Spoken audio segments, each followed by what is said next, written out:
Hello mga ka-approve!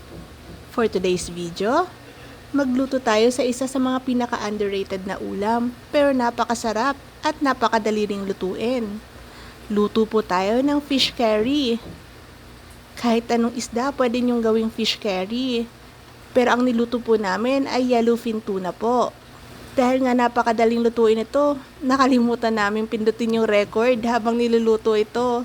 Kaya ito, ikukwento ko na lang. Kasi nga napakadali lang naman talagang lutuin ito. Pinirito nga muna namin pala yung aming yellowfin tuna. Tapos yung mga gulay na gagamitin, yung patatas at carrots.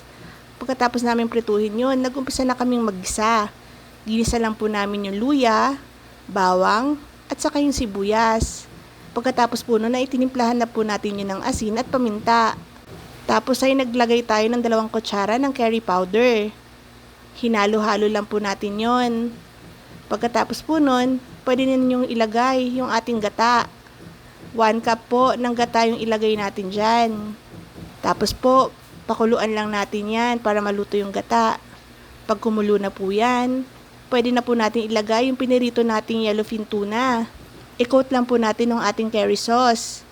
Pagkatapos po niyan, ilagay na po natin yung mga pinirito nating carrots saka yung patatas. Ilagay na rin natin yung ating bell pepper. Haluin lang po natin yan. Huli po natin ilalagay yung ating siling haba. Ayan po, luto na po ang ating fish curry. Di ba po napakadali lang lutuin at napakasarap po. Try nyo na din po.